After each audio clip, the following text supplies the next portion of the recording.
and welcome back. This is Candace, and we are speaking with Boyd Matheson of Trillium Strategies. He is a branding and marketing specialist, and we have had a wonderful conversation in the first segment about branding and messaging for America, for conservatives.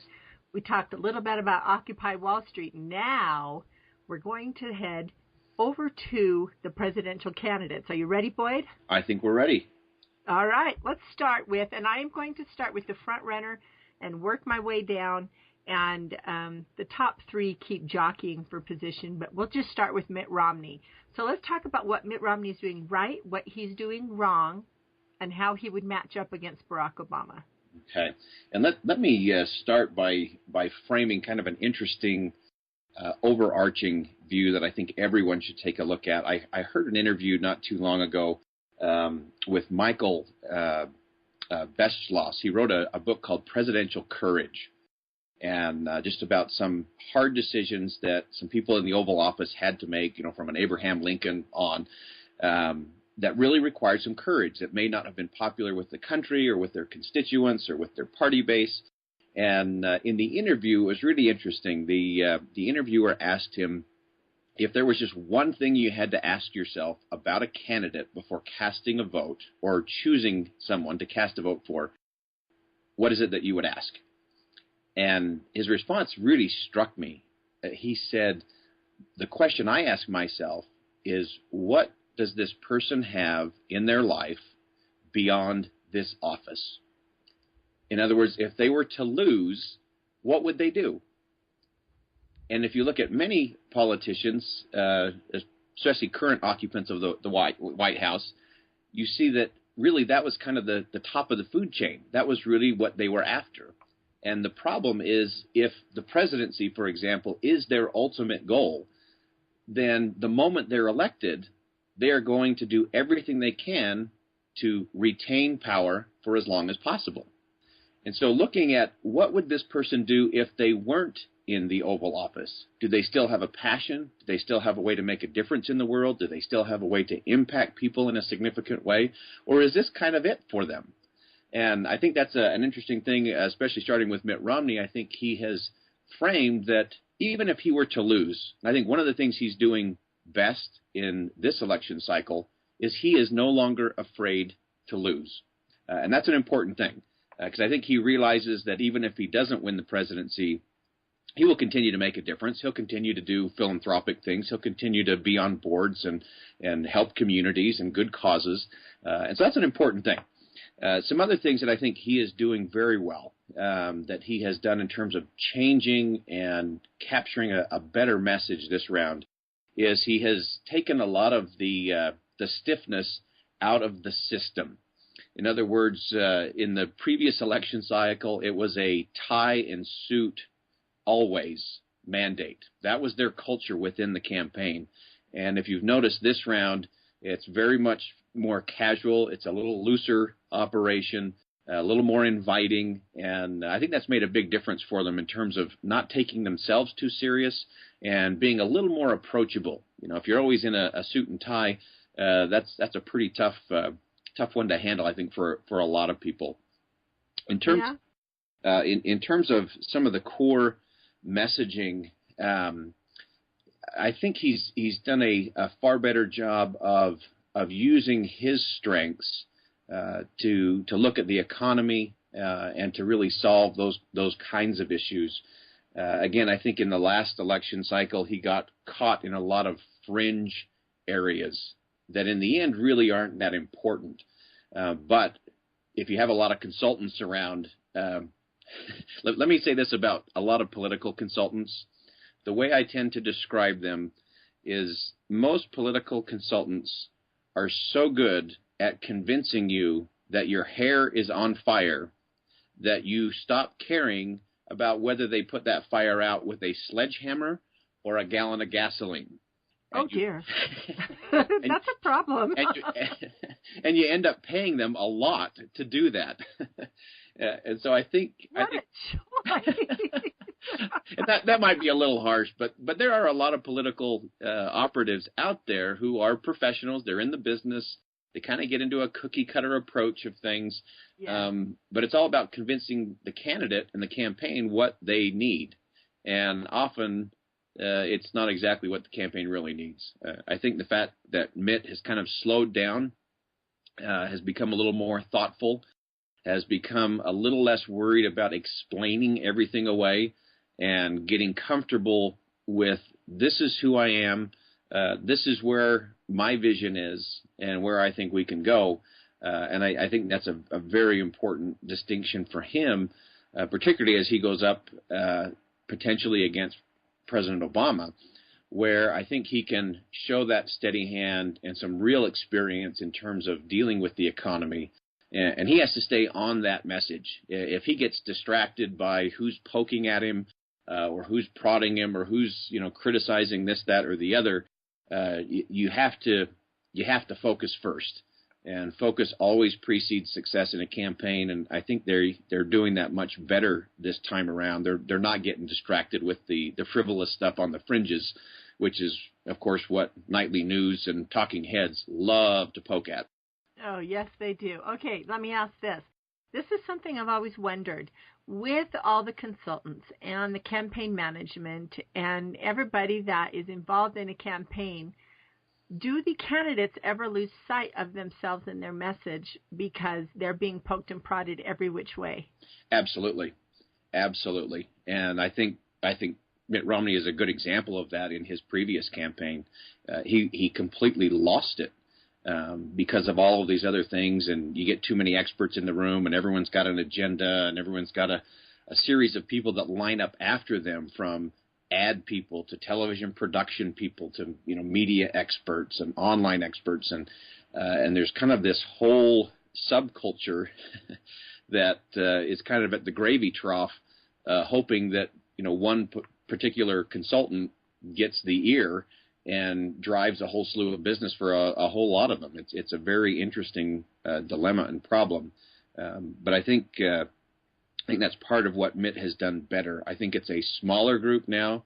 I think it's a less structured group, and I think it's actually giving Romney a better opportunity to really find himself and his voice. You've probably noticed in some of the debates that he's gotten away from the very scripted answers. He's gotten away from a lot of the pure, here comes the soundbite.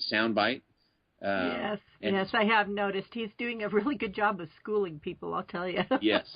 And the most important part of that, Candace, is it's more authentic. It's more authentic, I think, to how he's lived his life, to how he's run his businesses, to how he's governed. And I think that over time he has the potential to do an even better job of that. I think from time to time they still over-script him a bit and don't let him – they don't always prepare him in a way that leads to his authentic voice. In fact, I read something the other day that another thing that they're moving towards. They said in the last election cycle, when they were preparing for debates, they were like these marathon sessions. They had podiums in the room. They had people standing there, being Giuliani and McCain and Thompson and all the other people that were in the race last round. And they were just these, people had these huge binders of answers and policy statements, and they'd go on forever and ever. Now they sit around a very small table, just a few of them, no ties, no suits, no big books, and they just talk it through. And they're not so worried about what anyone else is going to say. They're not worried about how this moderator might frame the question or try to prod an argument here or there. And I think it's allowing him to be more authentic, which I think is an important piece. Yeah, I think so too. Now, tell me what you think Mitt Romney is doing wrong right now. I think a couple of things that he needs to continue to hit. I think he is not creating the movement feel. Part of a challenge of having money and structure, which I'll come back to as a weakness for some others and a strength for Mitt and a couple of them, is sometimes there is a sense from the public that they're not needed.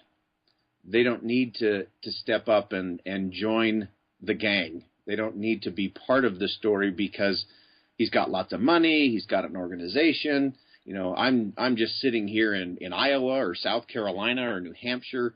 Why does he need me to go door to door and share this message? Why does he need me to become a delegate for a caucus meeting, and so on?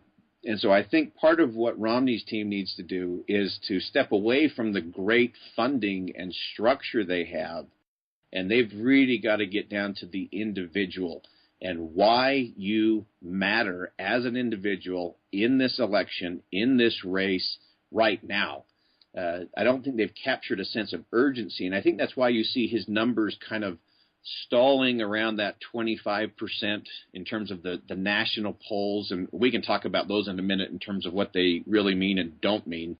But I don't think he's captured the hearts of the individuals yet, and ultimately that's where this election will turn, is do people feel like they are part of it? Are they part of a movement that is going to recapture the country, that is going to jumpstart the economy, create jobs? And again, I think because they're big, because they're strong, because they have a lot of money, it's very easy for people to say, oh, he's the establishment guy, he doesn't need me. People want to be needed. People want to be wanted. And until he can make that connection, and he can do it in a number of ways. It's not necessarily all about, shaking hands and kissing babies. But there is a story to be told there. And I don't think they've quite captured that yet.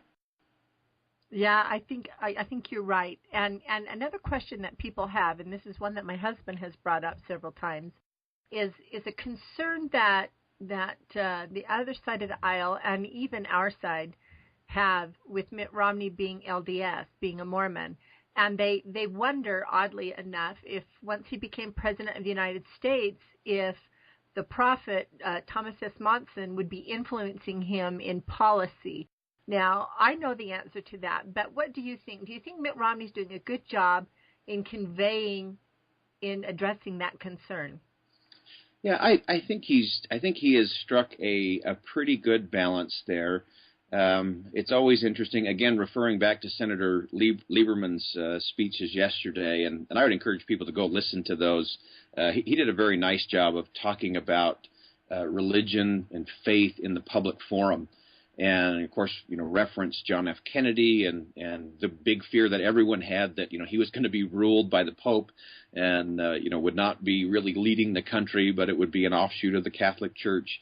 And I think those things are starting to break down. There's been a number of very interesting articles come out since a member of Perry's team, launched out that Mormonism is a cult and not Christian and all that, and from some pretty interesting sources. That normally you wouldn't expect to line up on the side of the Mormon faith. And so I don't think over time, I don't think it will be an issue. I think there will continue to be little pockets, and I'm sure that some will try to stir that divide and that divisiveness. We know President Obama is a great divider. He is great at class warfare. He is great at splitting people in hopes that they all kind of get distracted and he can continue to do what he does. But I think Romney, doesn't need a big speech on faith. He doesn't need to really address a lot of those things in a major way, other than to continue to be who he is. And I think that will continue to show he's governed. He's governed in a very liberal state. Obviously, there's people like Harry Reid out there who are also members of the LDS Church who clearly don't follow the same path that Romney or Huntsman or anyone else is following, let alone the church itself is following.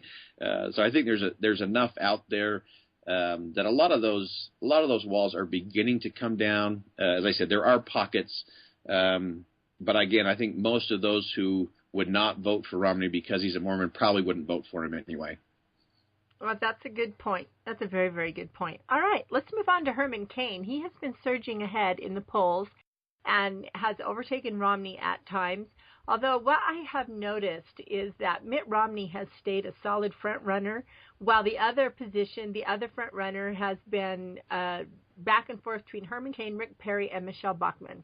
Now, Michelle Bachmann shot herself in the foot and dropped But Herman Cain, he is doing what no one thought he would be able to do. So what is he doing right?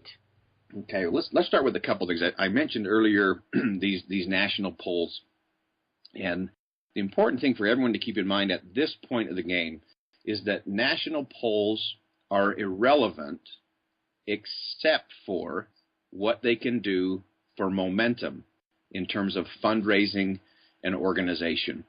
Because no one is running a national campaign right now. They're running campaigns in Iowa, New Hampshire, Florida, South Carolina, and Nevada. And so the national polls really aren't relevant other than they create a story. And so what Herman Cain has done well is he has used those national polls as a way to capture some momentum. Now, obviously, he's a very dynamic individual.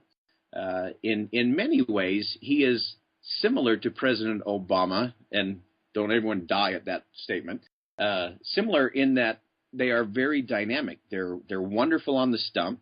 They're very personable, very likable, and I think that gives people an element of comfort.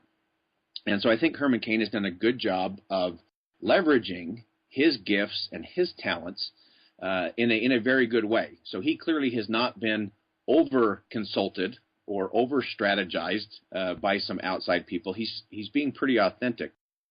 So that carries a great message. I think Herman Cain could read the phone book and people would cheer because he's that good. I think the other thing I think he's done extremely well is he has kept his message very, very simple and very straightforward. So he's delivering it to the public in these bite-sized, chewable pieces. Again, contrasting Romney, Romney can get lost in the minutia because that's how he thinks. He thinks in very complicated ways and in terms of broad solutions. So Herman Cain has done a great job of simplifying the message, and he's obviously done a very, very good job of capturing the grassroots to where he is kind of the anti-establishment, anti-Washington. He's a business guy. He gets it. He's like us, and people love that. And particularly with the state of things in D.C. right now, people like that more than ever. And so he's done a very nice job of capturing that spirit and that discontent in the country in a way that is almost you said it was impossible. We'll show you. That's kind of the revolutionary spirit this country was built on, and we can do it again. So he's done a very nice job of capturing that mood, and again helping people feel like they're part of something that's really going to make a difference. You know, he really has. He has connected with the common man. And when he is up there on the stage talking or being interviewed, he is so down to earth. Just calls it black and white, and he has no shame, no fear. And that is one of the things I very much enjoy about him. Now, he has got some issues that concern people. Number one, that he was the head of the Federal Reserve Bank in Kansas. That really, really concerns the Ron Paul people. Then also, looking at his 999 plan, which he finally revealed last week, could easily go up to 30-30-30. I don't like that. So tell me what Herman Cain is doing wrong.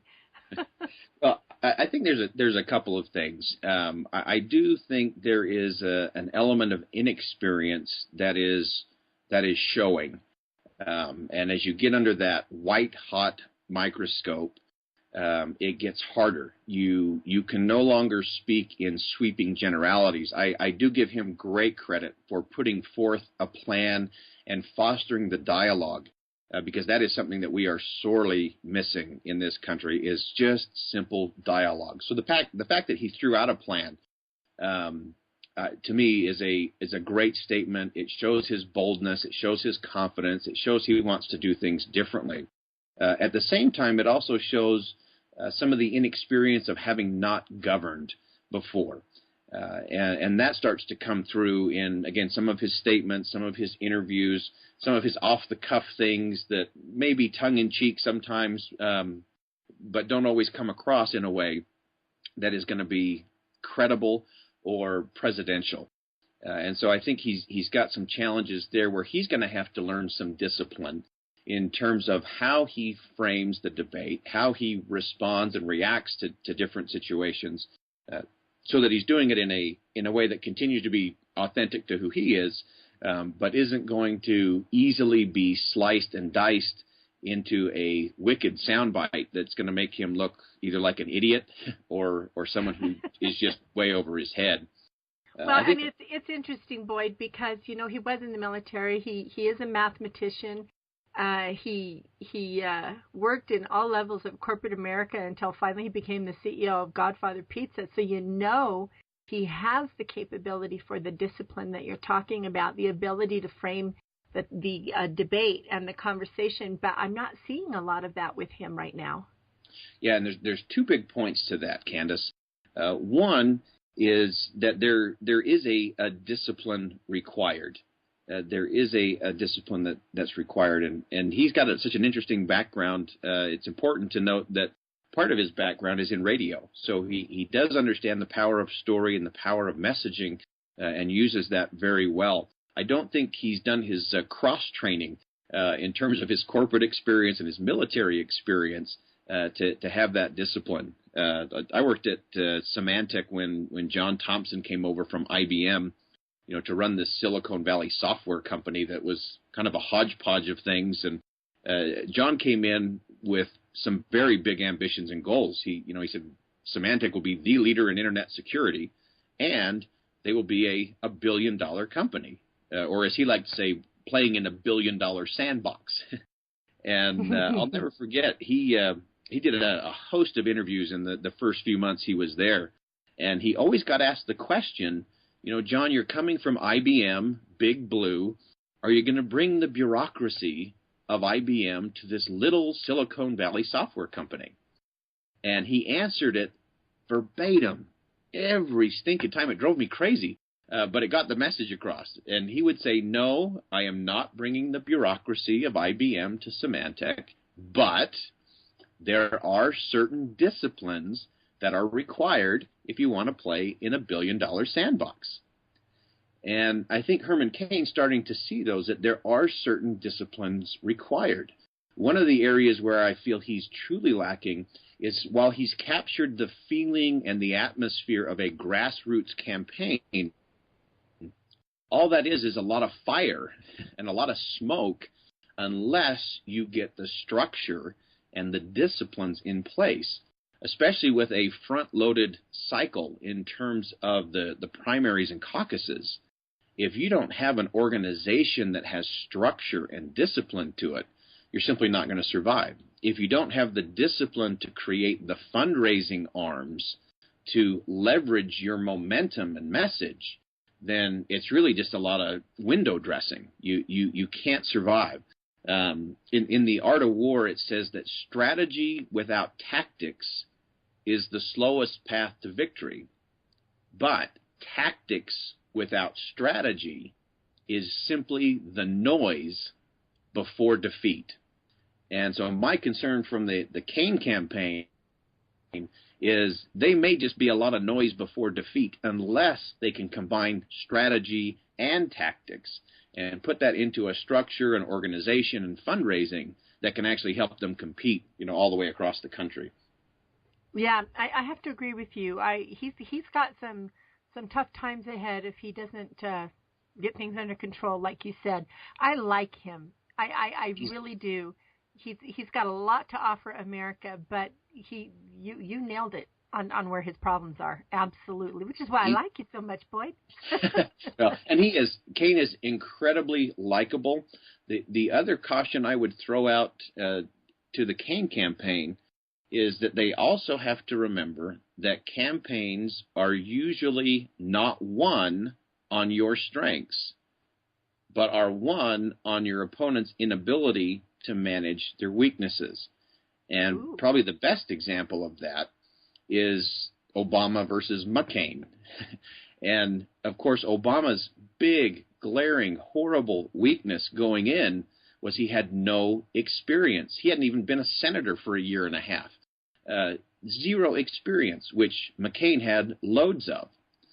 And the moment that McCain tapped Sarah Palin, suddenly Obama's biggest weakness, inexperience, was not only taken off the table, but was thrown on the back of the McCain campaign.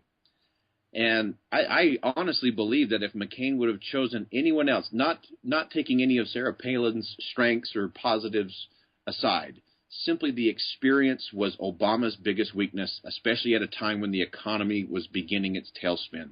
If McCain had chosen anyone else, I think he would have won in a landslide, because people were looking for that. And when stability and experience and strength was off the table, they went for the hope and change message instead.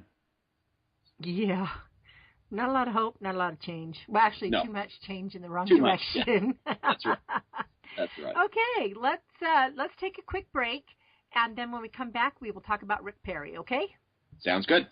All right, be right back.